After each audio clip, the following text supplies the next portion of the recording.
This episode and others like it are made possible by the generous support of my patrons on Patreon. We just did a major overhaul of our patrons-only Discord server, so if you'd like to join our growing community and get early access to every video, consider becoming a patron at patreon.com/secondthought. Remember January 6th? Of course you do. Remember, it was the day Antifa did everything Trump supporters had said they would be doing for months. Did it exactly the way they'd been planning and telling all their friends they'd be doing it in online forums. Did the whole thing while wearing MAGA shirts, waving Confederate flags, and having the names and faces of long-standing Republican voters grafted onto their own, Mission Impossible style. And then Antifa chivalrously took none of the credit for it. Wow, what a memorable time in American history that was. It's been almost a year, or exactly 1 year, or just a little more than 1 year. I don't know. I'm writing this in December. Let's just say it's been about a year since the weirdest day in recent American history, and in the meantime, things haven't been super fun. The far right seems like it's continuing to grow in power and in influence under the Biden admin. And in this episode, we're going to be looking at that a little more closely, because it is a troubling omen for the future of politics in this country. Let's get started. The first thing I should address is the title of the video. The idea that fascism is on the rise in the US. That's a pretty obvious statement for most people, and likely even more so for the audience I have on this channel. Fascism has been on the rise for a while, so much so that it's made that very statement the topic of countless op-eds, and not too long ago, the most powerful government seat in the world was filled by the unwitting culmination of that trend. For 4 years, the United States was ruled by a man who repeatedly parroted fascist narratives, cozied up to white supremacist organizations, and used armed forces and a militarized police to quash anti-fascist protest movements. And those are just some of the many other telltale signs of fascism. There are just so many. I'm not going to spend more time on this already tired argument of whether Trump is a fascist, a proto-fascist, a neo-fascist, or not a fascist at all, haha, don't worry about it, because you've had over 4 years of that and we're all sick of it. This video is about how the US as a whole is getting fascister, even more fascisty, how America is doing big fash. But just so it's out of the way, I'm going to be using the same definition of fascism I've used before, palingenetic ultranationalism.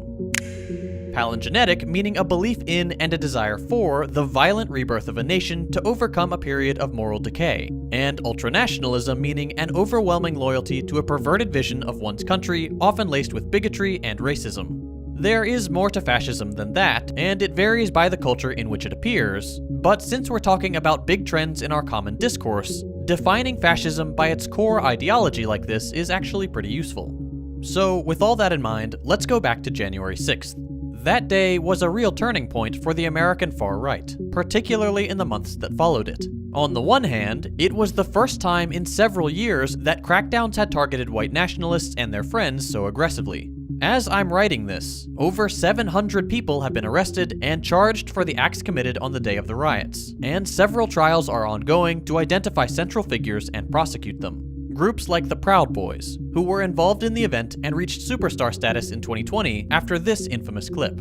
Stand back and stand by, but I'll tell you what, somebody's got to do something about Antifa and the left, because this is not a right... These groups started to lose members in 2021. Whether it was because of mass deplatforming from Parler and other online cesspools for the far right, or because the group splintered after leader Enrique Tarrio was outed as an FBI informant, the Proud Boys and groups like them could not and did not build the same sized audience on Telegram as they had achieved just a year earlier on other platforms. But that seemingly downward trend is a very small part of the story. Not only have public shows of force by the far right increased, not only do already white supremacist police forces get infiltrated by even more extremist group members, the overall trajectory of the far-right movement in the US in general has been growth. Massive growth.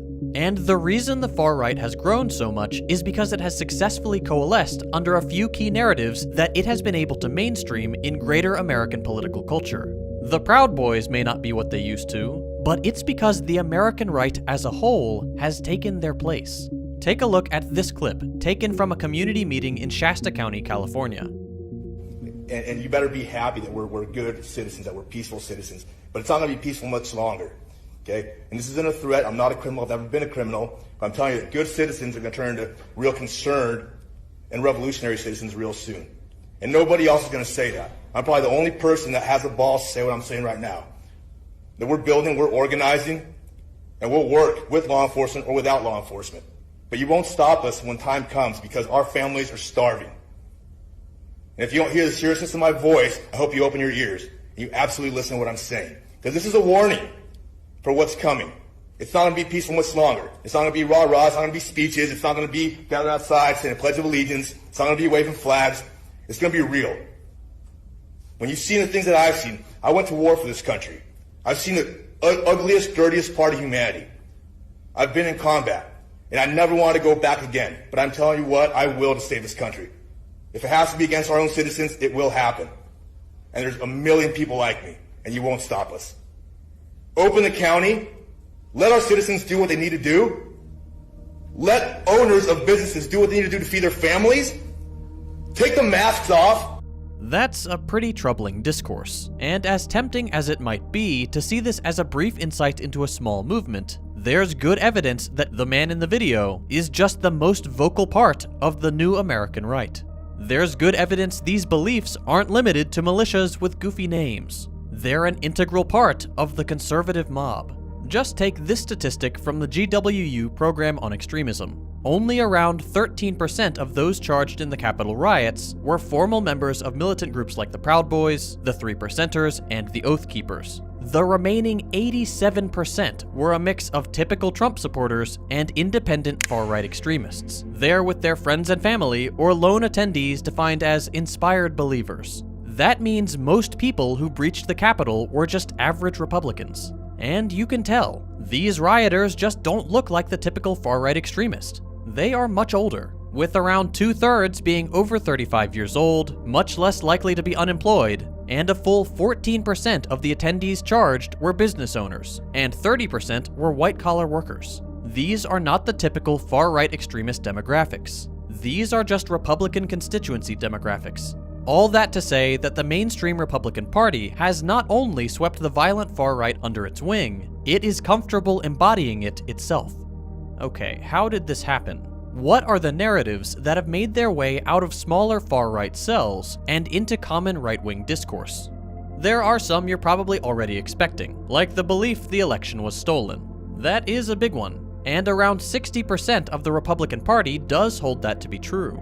To be fair, Trump spent months, and at this point over a year, hitting them over the head with that one, so it might not be the best example of a small group's narrative making it big. A more concrete example of that phenomenon is the QAnon conspiracy. 1 in 4 Republicans buy into the QAnon conspiracy theory that a group of Satan-worshipping, cannibalistic, blood-sucking pedophiles is ruling the US government.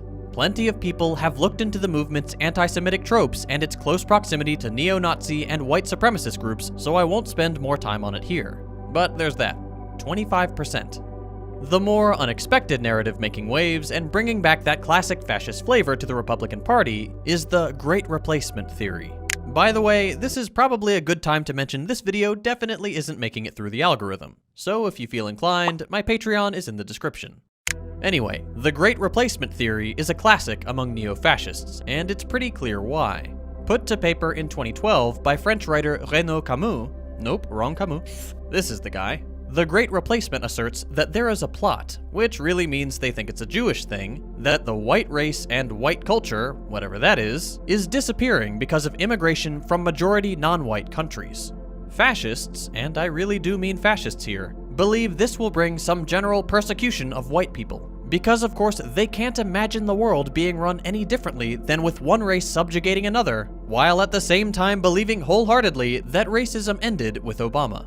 In any case, this is the theory that motivated the Christchurch shooter Brenton Tarrant and the El Paso shooter Patrick Crusius. And it's a big wet pile of fascist garbage that has, unsurprisingly, historical trajectory going straight from World War II through the American Nazi Party, Europe's own fascist politicians, and has now found a home among a substantial chunk of the Republican electorate. Here's a clip of Tucker Carlson endorsing the theory on Fox, calling it by name and likening it to eugenics. An unrelenting stream of immigration, but why? Well, Joe Biden just said it. to change the racial mix of the country. That's the reason, to reduce the political power of people whose ancestors lived here and dramatically increase the proportion of Americans newly arrived from the third world. And then Biden went further. He said that non-white DNA is the, quote, source of our strength. Imagine saying that. This is the language of eugenics. It's horrifying. But there's a reason Biden said it. In political terms, this policy is called the Great Replacement, the replacement of legacy Americans with more obedient people from faraway countries. They brag about it all the time, but if you dare to say it's happening, they will scream at you with maximum hysteria. That is America's most watched conservative casually parroting an openly white supremacist theory on primetime TV.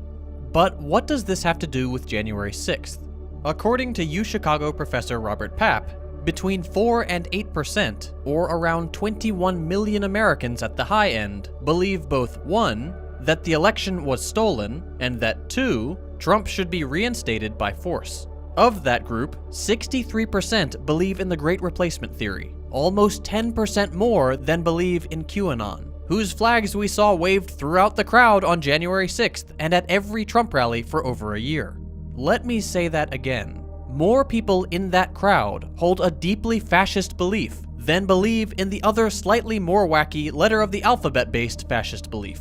And we know that the Q crowd was a big part of the Trump fanbase to start off with because they're just so open about it. The Great Replacement crowd is just not waving as many flags. It is 18 more letters than a big Q, though.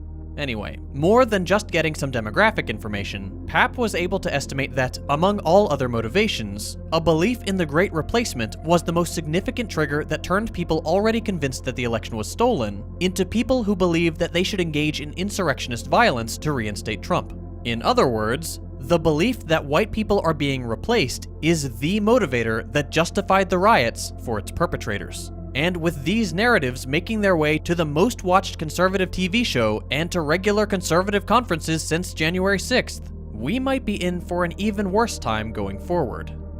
But the QAnon and Great Replacement stuff isn't the whole picture. In the last year, opposition to vaccine and mask mandates have functioned in much the same way, rallying together the various strands of the American far right to the somewhat more moderate Republican base, and infusing a more authoritarian tone into their discourse. The idea that the whole pandemic is some sort of hoax, just like they believe the election to be, has invited fascist extremists into what we recently called the mainstream currents of republicanism, who brought with them their horrifying views of what politics should be. Fascists, and more generally awful far-right extremists, are welcomed into the Republican fold. But in making this video, I want to be careful that it doesn't seem like this is something new. It's certainly very bad, much more explicit today than it has been in years, and tainted with a much more military and violent shade than before. But fascism in this country has existed in some way for decades, if not centuries.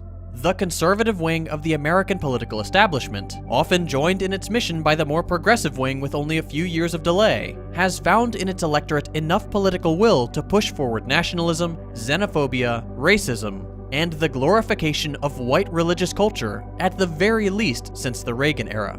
And this country as a whole has engaged in genocidal racial violence for the majority of its history. It has always embraced more authoritarian, less democratic rule. It has always glorified its hegemonic role in the international sphere. It has always, in part or in whole, condoned its national project against racial and religious minorities, and against every political movement to its left. The Capitol riots, Charlottesville a couple years ago. Moments like these were significant. They were marks of the change in fascism's presentation. But by no means were they catalysts of fascism or flukes we can easily ignore. Because even if we understand the kinds of narratives that bring fascist ideology into a more prominent role today, those narratives are still just the last step before mainstream acceptance. Their emergence in far-right cells and compatibility with the greater conservative currents had to come from somewhere, and they did. Today, fascism has been driven to its current apex not by those narratives alone, but by the failures of the neoliberal era. Failures that have been building for decades and that have laid a fertile ground for fascism to take root. The economic insecurity that has fallen on more and more shoulders. The general decline of unionized labor. the disappearance of jobs that entire cities were built on, and the increasing pace of economic crises have resulted in a particularly unstable system that fewer and fewer people have faith in. That has opened up the space for opportunistic figures all too happy to make sure the capitalist economy endures, even if it means a descent into authoritarian ultranationalism. Figures who have tried to portray moments like the Trump presidency as a departure from what brought us here in the first place, when it was really just a natural next step for a fragile, crisis-ridden capitalist economy. That's so dumb. That makes no sense. How could that be? That's you. That's what you're saying right now. I can hear you. I can see you. I know you're confused. If only you had an ongoing 12-part series on fascism and its modern forms to help you understand it better. Oh, wait, you do. You can watch the first episode of my series, The New F Word, on Nebula. We're working on the next episode as we speak, so stay tuned for that. I'm really proud of what we've produced so far. In the meantime, if you'd like to help support content like this and my very time-consuming fascism series, consider becoming a patron on Patreon. As you can probably imagine, when I made the switch to producing political content, I started getting demonetized way more often, and most of my sponsors bailed. It's understandable, but because of this, I'm having to rely more heavily on viewers like you. If you like the kind of videos I'm producing, and you're able to chip in even $1 a month, I would greatly appreciate the support. As a little show of that appreciation, every patron, regardless of donation amount, gets early access to every video, plus access to our patrons-only Discord server. We actually just dropped a major update to the Discord, and there are some really cool new features. We've got everything from a recommended reading list, to a book club, to special channels for our neurodivergent and LGBT comrades. We also have fun medal rolls for people who complete the server challenges. We've built a great little community, and we'd love for you to be part of it. So, if you'd like to help support my channel, join the Discord, and get early access to every video, consider becoming a patron at patreon.com/secondthought. If you enjoyed this video, consider dropping a like. If you hated it, a thumbs down. You can check out my previous videos by clicking the links on your screen. Thanks for watching, and I'll see you next week.